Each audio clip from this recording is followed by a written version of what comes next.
keuangan dunia. Kemudian juga ada yang namanya yen block. Yen block juga itu mencoba Jepang untuk bisa mendominasi, mengalahkan dolar Amerika. Tapi tidak bisa juga karena pada saat itu juga perekonomian Jepang juga tidak stabil dan secara ekonomi Jepang juga mengalami kekalahan dibandingkan dengan Amerika.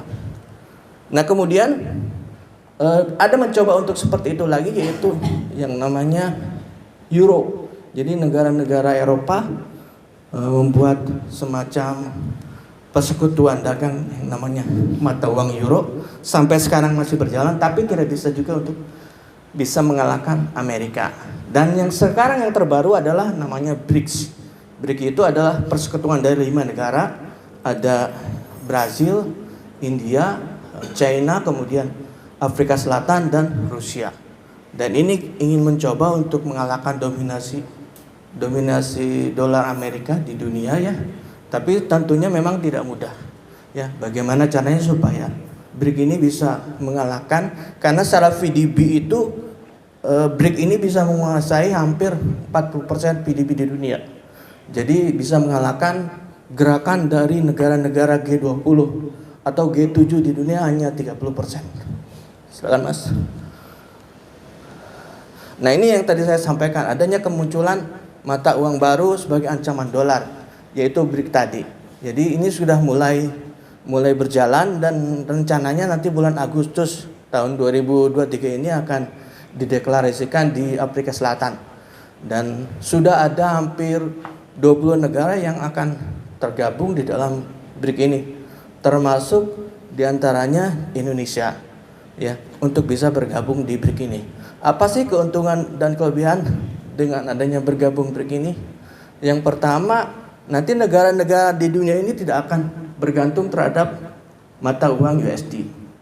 Artinya bahwa perdagangan akan secara langsung B2B ya, antara satu negara dengan negara lain. Yang kedua, seperti di beberapa negara yang mulai meninggalkan dolar Amerika, seperti di Rusia, memang praktis perdagangan itu menggunakan mata uang dari Rusia.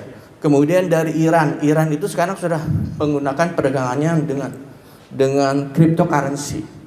Kemudian dari Turki ini sekarang sudah meninggalkan dolar Amerika karena lebih dari 50% perdagangan dan mata uangnya lira itu jatuh gara-gara dolar Amerika. Termasuk India, kemudian di Korea Utara dan beberapa negara di Amerika Latin dan di Afrika ya. Oke Mas. Nah ini sebetulnya dedolarisasi itu sudah mulai berjalan di beberapa negara, termasuk di Indonesia ya. Di negara Indonesia itu di tingkat ASEAN saja kita sudah melakukan pembayaran perdagangan dengan perdagangan langsung. Jadi kalau misalnya kita berdagang dengan Malaysia itu membeli rupiah dan kita membeli ringgit ke Malaysia. Dan negara-negara lain termasuk Thailand, kemudian juga Singapura dan lain sebagainya. Dan di Malaysia itu emas itu menjadi cadangan yang utama selain pada dolar ya. Nah, dampaknya apa sih Bapak Ibu dengan adanya dedolarisasi terhadap dolar di Amerika ini? Yang pertama yaitu ini tentunya ini akan menguntungkan ya buat suatu negara